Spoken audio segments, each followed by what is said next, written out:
kelompok 8. Di sini kami ingin memberikan sedikit edukasi mengenai praktik anatomi dan histologi pembedahan ikan, di mana di sini kami menggunakan ikan nila atau Oreochromis niloticus sebagai bahan spesimen kami. Baik, di sini kami akan memperkenalkan diri terlebih dahulu satu persatu. Perkenalkan, saya Nonim Febrilianti dengan NIM G1A020049. Perkenalkan, nama saya Nurhikmah Ramadhani dengan NIM G1A020051. Perkenalkan, nama saya Nurul Imani Septiana dengan NIM G1A020053. Sistem pencernaan atau sistema digestorium adalah proses penyederhanaan makanan melalui cara fisik dan kimia, sehingga menjadi sari-sari makanan yang mudah diserap di dalam usus. Kemudian, diedarkan ke seluruh organ tubuh melalui sistem peredaran darah. Organ-organnya terdiri dari arah depan atau anterior ke arah belakang atau posterior, berturut-turut mulai dari hati, mulut atau rongga mulut, esofagus, lambung, empedu, dan pankreas. Organ-organ tambahan meliputi kelenjar hati, kelenjar empedu, dan kelenjar pankreas. Organ-organ pelengkap meliputi sungut, gigi, dan tapis insang. Menurut jenis makanannya, ikan tergolong menjadi karnivor atau makan ikan lain, kepiting, serangga, dan sebagainya. Herbivor, makan plankton, tanaman, air, dan sebagainya. Dan ada pula omnivor, yakni makanannya campuran. Baiklah, sebelum kita mulai mempelajari bagian tubuh dari ikan nila, pertama-tama letakkan ikan dengan posisi di bagian kanan adalah ekor dan bagian kiri adalah kepala, karena di bagian kiri terdapat jantung. Selanjutnya, kami akan menjelaskan atau menunjukkan bagian-bagian dan atau morfologi dari ikan nila. Yang pertama, yakni celah mulut atau rima oris. Yang kedua, yakni mata atau organum visus. Yang ketiga adalah tutup insang atau apparatus opercularis. Yang ketiga adalah sirip punggung atau pinna dorsalis. Yang keempat adalah sirip dada atau pinna pectoralis.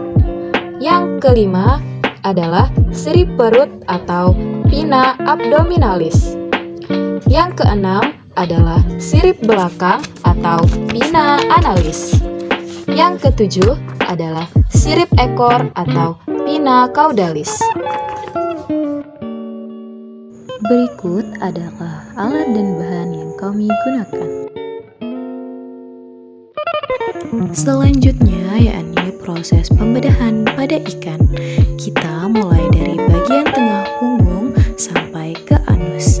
Kita mulai membedah ikan menggunakan pisau dapur. Selanjutnya dari anus kita akan membedah menggunakan bantuan gunting. Kita akan membedahnya dari anus sampai ke bagian operculum. Setelah melakukan pembedahan, selanjutnya kita menggunting bagian operculum sampai ke bagian atas agar memperlihatkan bagian dari organ dalam pada ikan.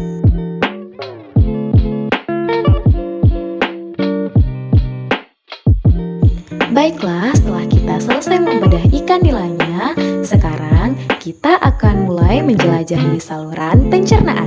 Anggap saja kita adalah makanan favorit ikan nila ya teman-teman. Yuk, let's go! Gerbang pertama yang kita masukin adalah mulut, lalu ke rongga mulut. Oh ya, organ yang pertama ini berfungsi untuk mengambil dan menelan makanan. Lendir yang dihasilkan oleh sel-sel kelenjar dari epitel rongga mulut akan bercampur dengan makanan, mempercepat proses penelanan makanan yang dibantu oleh kontraksi otot dinding. Nah, selanjutnya kita masuk sedikit lebih dalam lagi nih teman-teman. Kira-kira kita berada di mana ya? Yap, kita sampai di esofagus atau kerongkongan, karena pinggirannya terdiri dari epitel-epitel berlapis kolumner.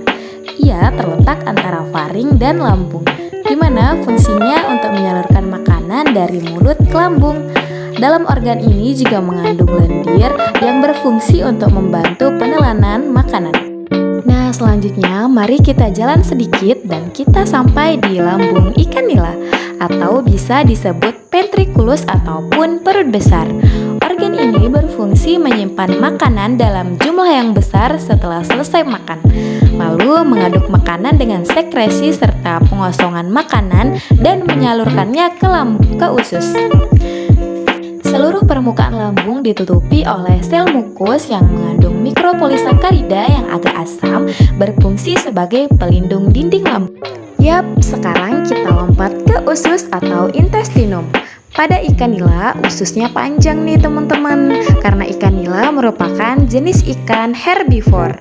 Organ ini berfungsi sebagai tempat penyerapan pertama dari makanan yang telah diolah di lambung, di mana usus ini merupakan segmen terpanjang dari organ pencernaan lainnya.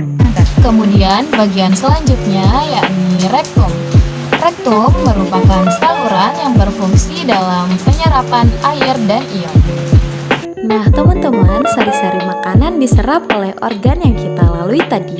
Sisanya keluar melalui lubang anus. Lubang anus merupakan tempat bermuaranya saluran pencernaan keluar dari dalam tubuh dan merupakan ujung dari saluran pencernaan.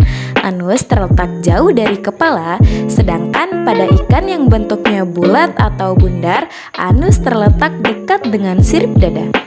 Eits, sebelum kita keluar, kita lanjut belajar sedikit lagi yuk. Kali ini mengenai kelenjar pencernaan. Let's go! Kelenjar pencernaan berguna untuk menghasilkan enzim-enzim yang akan bertugas membantu proses penghancuran makanan.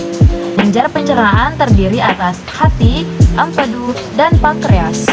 Baiklah, kelenjar pencernaan yang pertama adalah hati. Hati merupakan organ yang penting yang mensekresikan bahan untuk proses pencernaan.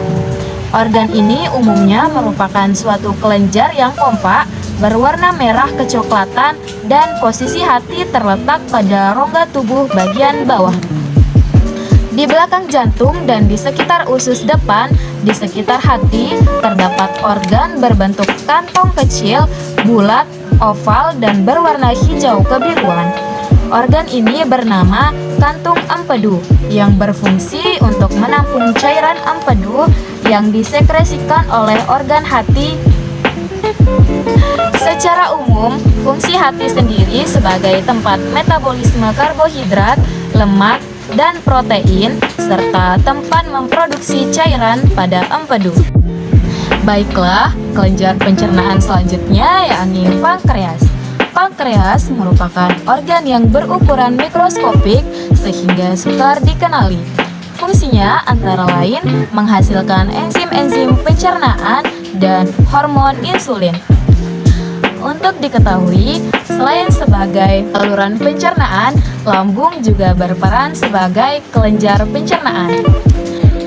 Sekian video praktikum dari kelompok kami. Kami berharap video kami dapat bermanfaat bagi teman-teman sekalian. Sekian, wassalamualaikum warahmatullahi wabarakatuh. Dadah.